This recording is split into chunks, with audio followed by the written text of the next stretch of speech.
हर कोई अयोध्या में राम मंदिर के निर्माण की खुशी में झूम रहा है। आखिर झूमे भी क्यों ना, इस विजय पर हर उस सनातनी का अधिकार है जो एक सच्चा राम भक्त भी है। इस जीत के पीछे हमारे पूर्वजों ने, हिंदू सेवकों व आम जनता ने कितने प्रयास किए हैं, ये आपको तभी पता चलेगा जब आप राम मंदिर के इतिहास को भी जानेंगे।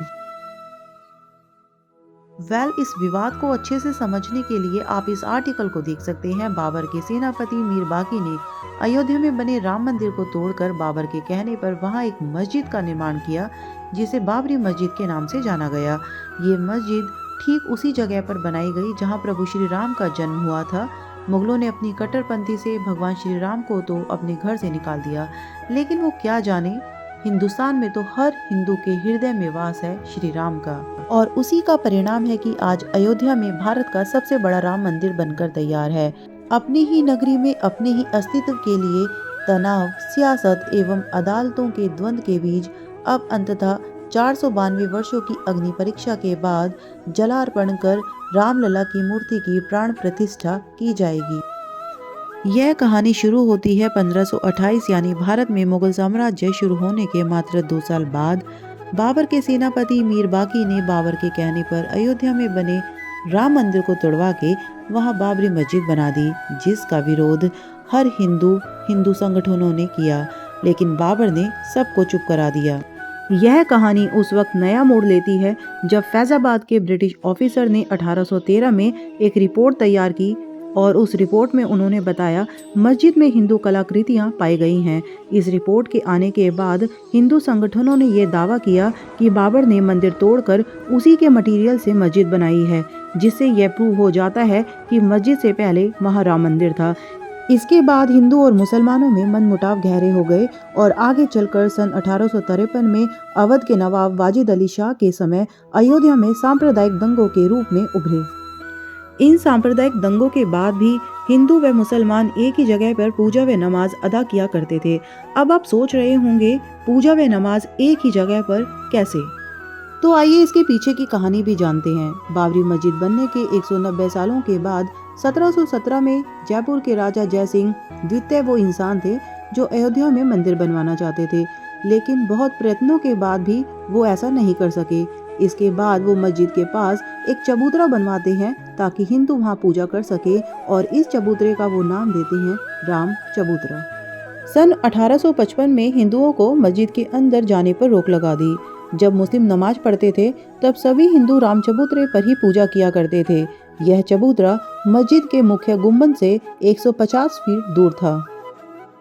इसके बाद 1859 में ब्रिटिश सरकार ने यहाँ इस विवादित जगह पर बाड़ लगा दी ताकि हिंदू मुसलमान अपनी तरीके से पूजा नमाज अदा कर सके। इस घटना के 26 साल के बाद 1885 में राम जन्मभूमि पर मंदिर बनवाने की यह लड़ाई कोर्ट पहुंची, जहां निर्मोही अखाड़े के महंत रघुवर दास ने फैजाबाद के कोर्ट में राम चबूतरे पर अस्थायी मंदिर को स्थायी रूप से बनवाने व छत डालने की बात की, तो कोर्ट ने उनकी याचिका को खारिज कर दिया।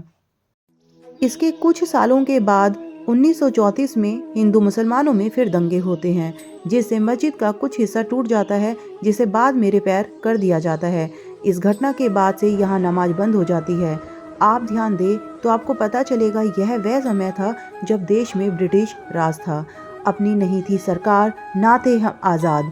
सन 1947 में जब हम आज़ाद हुए तो उस वक्त की पार्टी के नेता ने तो कभी भी राम मंदिर के मुद्दे पर बात ही नहीं की। यह मामला और भी ज्यादा तूल पकड़ता है जब 23 दिसंबर 1949 को यह बात सामने आई कि मस्जिद में भगवान श्री राम की मूर्ति पाई गई है। हिंदुओं को लगा कि भगवान श्री राम स्वयं प्रकट हुए हैं, और मुसलमानों का यह कहना था कि रात के अंधेरे में हिंदुओं ने जानबूझकर मस्जिद में मूर्ति छुपाई है। इस पर दोनों पक्ष परिसर में इकट्ठे हो जाते हैं और हाहाकार मच जाता है। विवाद को भड़का हुआ देख उस समय के प्रधानमंत्री जवाहरलाल नेहरू जिला मजिस्ट्रेट के नायर को लेटर लिखकर ये ऑर्डर देते हैं कि मूर्ति को वहां से हटाया जाए व मामला शांत किया जाए। के नायर नेहरू जी को रिप्लाई करते हैं, अगर ऐसा किया गया तो हालात और ज्यादा बिगड़ जाएंगे। इस घटना के 7 दिन बाद फैजाबाद कोर्ट के द्वारा बाबरी मस्जिद को विवादित भूमि घोषित करके इसके मुख्य दरवाजे पर ताला लगा दिया जाता है। इसके बाद फैजाबाद सिविल कोर्ट में 2 अर्जी दाखिल की गई, जिसमें एक में रामलला की पूजा व दूसरे में विवादित ढांचे में राम मूर्ति रखने की इजाजत मांगी गई। 9 साल के बाद तीसरी अर्जी 1959 में दाखिल की गई, जिसमें निर्मोही अखाड़ा ने विवादित जगह पर मालिकाना हक जताया। हिंदू व मुस्लिम दोनों ने विवादित भूमि को अपने हक में लेने के लिए कोर्ट के कई चक्कर लगाए। राम मंदिर का आंदोलन और भी ज्यादा तीव्र हो जाता है 1980 में, जब भाजपा की सरकार आती है। सरकार का साथ पाकर राष्ट्रीय सेवक संघ व विश्व हिंदू परिषद ने राम भूमि आंदोलन का मोर्चा संभाला। इसकी शुरुआत हुई बिहार के सीतामढ़ी शहर से राम जानकी रथ यात्रा निकालकर, जिसमें लाखों लोगों ने भाग लिया। 7 अक्टूबर 1984 को यह यात्रा अयोध्या पहुंची। वहां अयोध्या में भव्य राम मंदिर के निर्माण का संकल्प लिया गया। फिर यह यात्रा लखनऊ और लखनऊ से फिर दिल्ली पहुंची। 31 अक्टूबर 1984 को प्राइम मिनिस्टर इंदिरा गांधी की डेथ की वजह से इस रथ यात्रा पर रोक लगा दी गई। इसके बाद सन 1985 में राम मंदिर निर्माण के मामले में एक टर्निंग पॉइंट आता है, जब एक शाहबानो नाम की मुस्लिम औरत अपने पति से तलाक लेना चाहती है, जहां कोर्ट उसके पक्ष में फैसला सुना देती है। इससे मुस्लिम समुदाय नाराज हो जाता है और उनकी नाराजगी को दूर करने के लिए उस समय के प्रधानमंत्री राजीव गांधी सुप्रीम कोर्ट के फैसले को ही पलट देते हैं। ऐसा वो अपने आने वाले चुनाव में अपनी जीत को पक्का करने के लिए कर रहे थे। ऐसे में हिंदू उनसे बहुत ही ज्यादा नाराज हो जाते हैं और हिंदू वोट पाने के लिए व हिंदुओं की नाराजगी को दूर करने के लिए राजीव गांधी 37 सालों से बंद राम मंदिर के ताले को खुलवा देते हैं, जिससे वहां पर फिर से शुरू हो जाती है रामलला की पूजा अर्चना। इसके बाद बाबरी मस्जिद एक्शन कमेटी का गठन होता है। सन 1990 में लाल कृष्ण आडवाणी सोमनाथ से अयोध्या तक तकरीबन 10,000 किलोमीटर की रथ यात्रा निकालते हैं। इसके दौरान बिहार में उनकी रथ यात्रा रोक दी जाती है और उन्हें गिरफ्तार कर लिया जाता है। ये रथ यात्रा 30 अक्टूबर को समाप्त होनी थी और इसी डेट पर हजारों की संख्या में कार सेवक अयोध्या में इकट्ठे हो जाते हैं और अयोध्या में विवादित ढांचे पर झंडा फहरा देते हैं।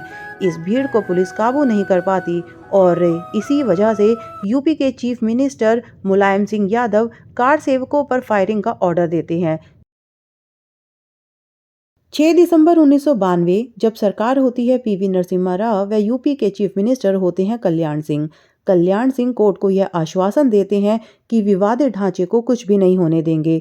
6 दिसंबर 1992 को लाखों की संख्या में कार सेवक शाम तक मस्जिद के तीनों गुंबद गिरा देते हैं। इस स्थिति से पूरे यूपी में हाहाकार मच जाता है, जिसकी वजह से पूरे यूपी में राष्ट्रपति शासन लागू कर दिया जाता है।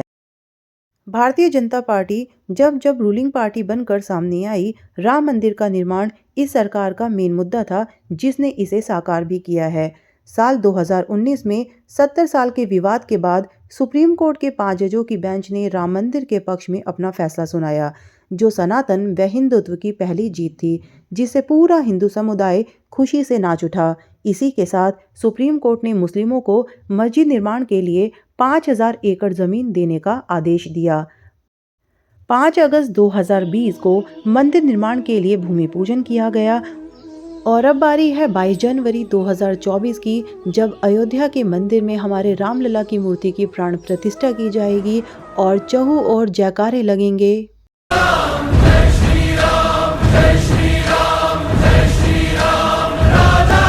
पॉसिबल है जब तक आप यह वीडियो देख रहे हो तब तक रामलला की मूर्ति की प्राण प्रतिष्ठा हो चुकी हो, लेकिन अगर आप एक अच्छे और सच्चे राम भक्त हैं तो प्लीज़ कमेंट बॉक्स में जय श्री राम लिखना ना भूलें। और अंततः बस मैं आपको यही कहना चाहूँगी, जय श्री राम, जय श्री राम।